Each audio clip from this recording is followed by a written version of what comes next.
There is a kind of knowing that cannot be taught. It doesn't come from a book. It doesn't come from a sermon. It doesn't even come from years of prayer.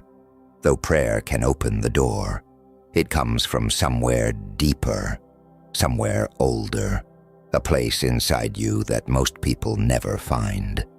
And some spend their entire lives searching for without even knowing what they're looking for. The ancient Greeks had a name for it, Sophia, not wisdom as the world defines it, not intelligence, not success or spiritual achievement. Sophia is divine wisdom, sacred knowing, the kind that only awakens when everything else has been stripped away. And here is what no one tells you. Most people who reach Sophia don't realize it's happening because it doesn't feel like glory. At first, it feels like loss. So if you've been in a season of deep silence, confusion, or spiritual unraveling, this video is for you. We're going to talk about the 8 things that happen when a soul begins to reach Sophia, the rarest awakening, the one most people walk right past because they didn't know what to look for. Stay with me until the end, because the last sign is the one that will change everything you think you know about where you are right now. Before we begin, I need to tell you something important. Sophia is not a destination. It is not a level you reach after enough spiritual discipline. It is not a reward for good behavior. In the book of Proverbs, Sophia, divine wisdom, speaks as a living presence. She says, "I was there before the world began. I was the craftsman at his side. I was filled with delight day after day." She is not an idea. She is a presence. And she calls to those who are ready, not perfect, not finished, but ready. In the New Testament, Paul prays for the church in Ephesus to receive the spirit of wisdom and revelation. The Greek word he uses is Sophia.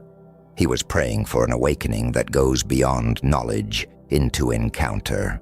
And throughout history, mystics, theologians, and ordinary believers have described moments where something shifted, where their understanding of God, of themselves, of reality, broke open in a way that could not be undone. That is what we're exploring today, not as a theology lecture, but as a map for those who feel something is happening inside them, but don't have the words for it yet. These are the 8 signs. Let's begin. Sign number 1, the silence becomes unbearable. You used to be able to fill your life with noise.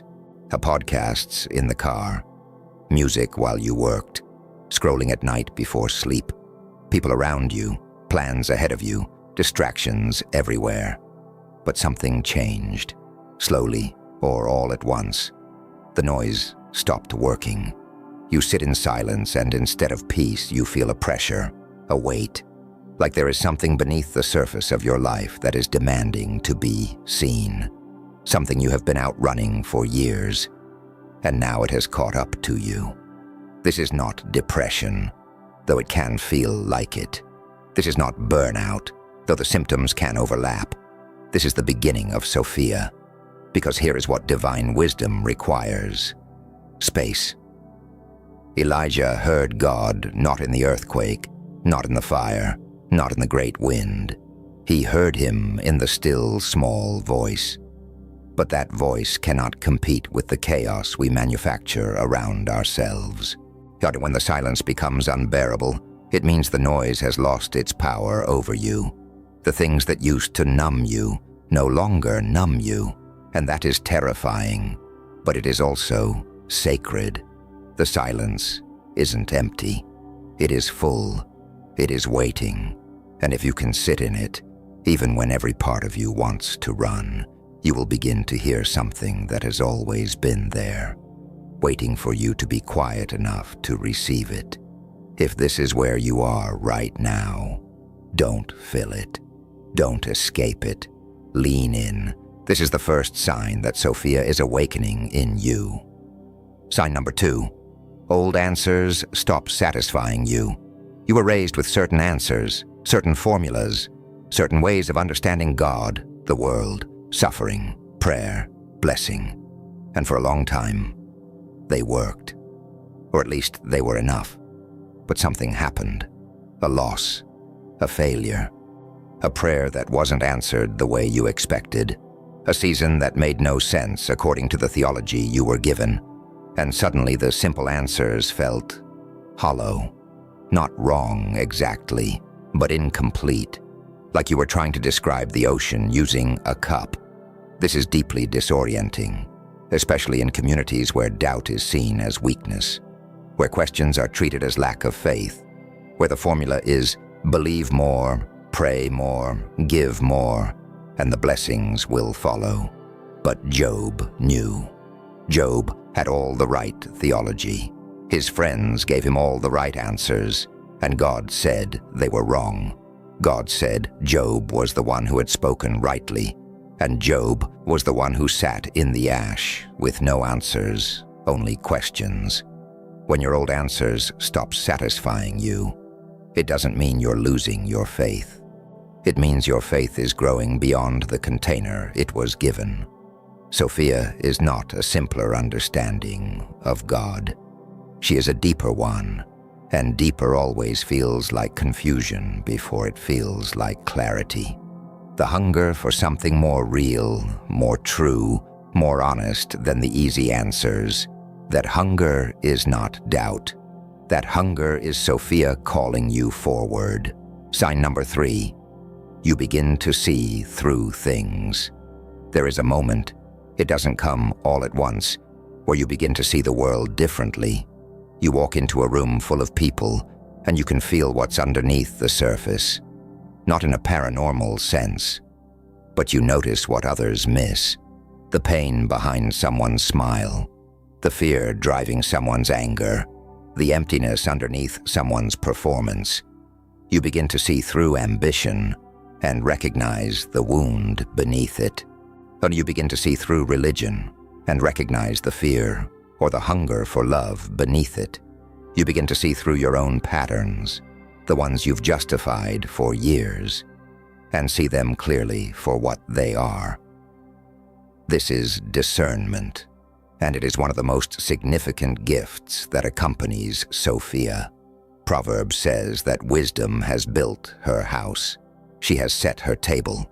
She calls out from the highest places, and she says, "Leave your simple ways, and you will live. Walk in the way of insight." The way of insight means you can no longer be fooled by surfaces, not because you've become cynical, but because you've become awake. There is a cost to this, because once you see things clearly, you cannot unsee them. You may feel alienated from conversations that used to feel comfortable. You may feel alone in rooms full of people, and you may find that the things others are excited about no longer excite you the same way. That loneliness is real. We're going to talk about it in a moment. But know this, the ability to see through things is not a burden. It is a sacred calling. It means you are being prepared to be a voice of truth in a world drowning in illusion. Sign number 4. Suffering begins to make a different kind of sense. I want to be careful here, because I'm not going to tell you that your suffering was good, or that God caused it, or that you should just be grateful for your pain. What I'm going to say is this: there comes a point in the awakening of Sophia where your relationship with suffering changes. You stop asking, "Why did this happen to me?" and begin asking, "What is being formed in me?" That is not a small shift. That is everything. Paul wrote from prison, not metaphorical prison, actual chains, actual darkness, actual uncertainty about whether he would live or die. And from that place, he wrote, "I have learned, in whatever state I am, to be content." Learned, not received, not gifted, learned through experience, through loss, through being brought to the place where the only thing left was God. Sophia, does not come to the comfortable. She comes to the broken who choose to stay open instead of closing. She comes to those who have suffered enough to know that the easy answers are not enough, and brave enough to keep seeking in the darkness. If you have walked through something that broke you, and instead of hardening you, it softened you, that is a sign. If your pain has made you more compassionate rather than more bitter, that is a sign. If you can look at someone else's suffering and feel it in your body, not with pity, but with recognition, that is Sophia working in you. You are not behind. You are not being punished. You are being prepared. Sign number 5. You experience a deep spiritual loneliness. This is the sign that most people misread as failure.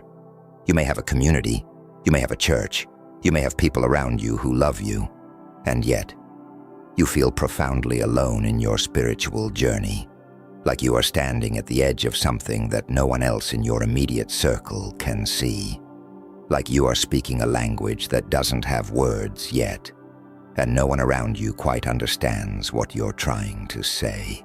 This is not pride. It's not elitism. It's one of the most humbling and disorienting experiences a soul can go through. That Moses experienced it. The man who stood face to face with God, who led an entire nation, who saw miracles no other human had seen. And yet, when he came down from the mountain, the people were worshiping an idol. He was the most connected person in the room to the divine, and the most alone. The mystic Thomas à Kempis wrote, "What doth it profit thee to enter into deep discussion concerning the Holy Trinity, if thou lack humility?" He was warning against the performance of spiritual knowledge, but he also understood that there is a stage in the spiritual life where you go so deep that the surface community can no longer follow. If you are in this place, I need you to hear something. Your loneliness is not God's absence. It may be God's invitation into a more direct relationship. A relationship that is not mediated by a community or a theology or a set of expectations, but one that is yours, between you and Him. Singular, specific, irreducible, the loneliness is real, but it is also a doorway. Sign number 6. Prayer changes completely. You used to know how to pray. You had words. You had a format. Maybe a list. Maybe a posture. A time and a place and a script, internal or external, that made you feel like you were doing it right. And then one day, the words ran out. Not because you stopped believing. Not because God felt far, but because something in you knew that the words were no longer large enough for what you were trying to say, or what you needed to receive. You started sitting in silence, breathing, listening, waiting, and sometimes nothing would happen. But sometimes, in the nothing, there was a presence, a warmth, a knowing that passed beyond language entirely. This is contemplative prayer. It has a long history in Christian tradition, from the Desert Fathers to St. John of the Cross to Thomas Merton. It is not emptying the mind in a secular sense. It is making space for God to do what words cannot carry. Paul described it this way: "The Spirit helps us in our weakness. We do not know what we ought to pray for, but the Spirit Himself intercedes for us through wordless groans." Wordless groans. The prayer that has moved beyond language into something pre-verbal and post-rational. The prayer that lives in the body and the spirit before it reaches the mind. If your prayer life has become unrecognizable to you, less polished, less productive, more silent, more raw, don't interpret that as spiritual failure. And that may be the most honest, most mature prayer you have ever offered. Sophia meets us in the stripped-down place, not in the performance, in the presence. Sign number 7. You begin to love differently. One of the most unexpected signs of Sophia. and one of the most beautiful, is that your capacity to love expands in ways that confuse you. You find yourself caring about people you have no natural reason to care about.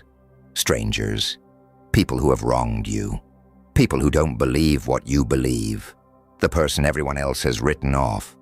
This is not sentimentality. It's not a feeling you manufactured. It arrived. It came from somewhere beyond your conditioning and your preferences. Jesus said, "The greatest commandments were love God and love your neighbor." But then someone asked him, "Who is my neighbor?"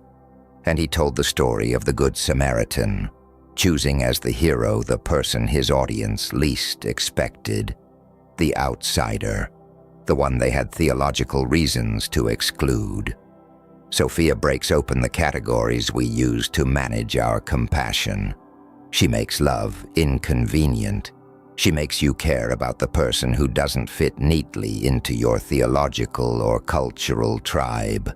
You also begin to love yourself differently, not with ego or self-congratulation, but with a gentle, sober, honest care. You stop punishing yourself for being human. You stop chasing an image of spiritual perfection that was never the point. You begin to receive grace, really receive it, not as a concept, but as a truth about who you are.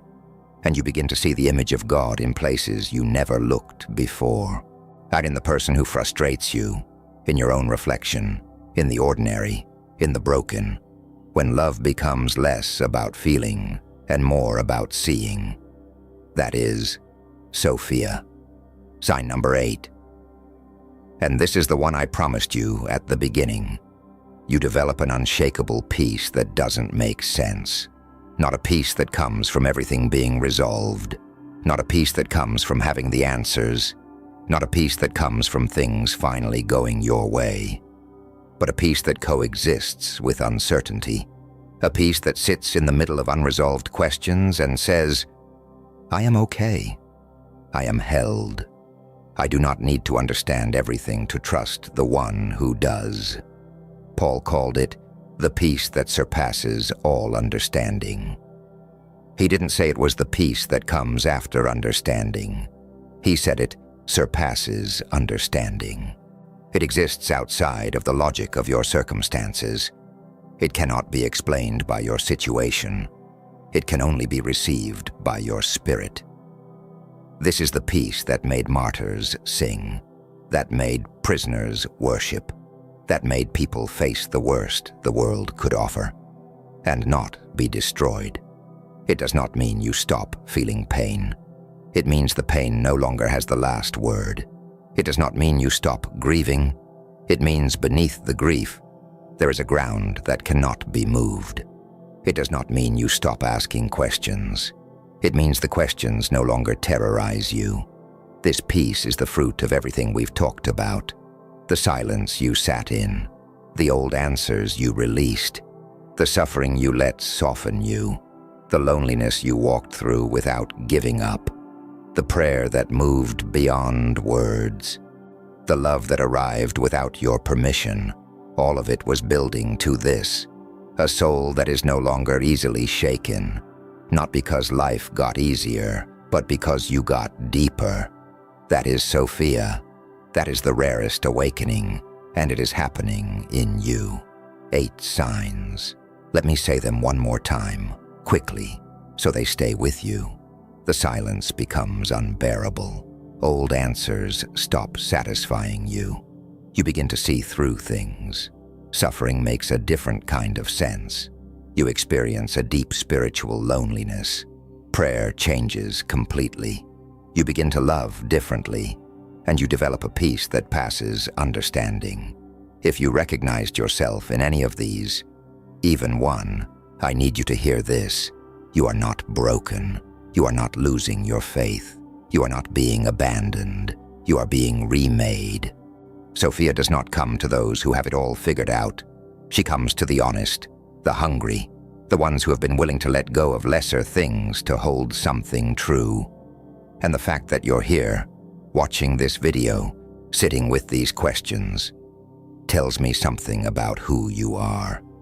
You are not a casual spiritual consumer. You are a seeker, and seekers, in the economy of heaven, always find. Ask and it will be given to you. Seek and you will find. Knock and the door will be opened. That was not a suggestion. That was a promise from the one who is wisdom itself. Keep going. Keep asking. Keep sitting in the silence, even when it's hard. Keep loving, even when it costs you. Keep seeking, even when the road looks like it ends in a wall. Because walls, in the hands of God, have a way of becoming doors. This is divine purpose. I'll see you in the next one.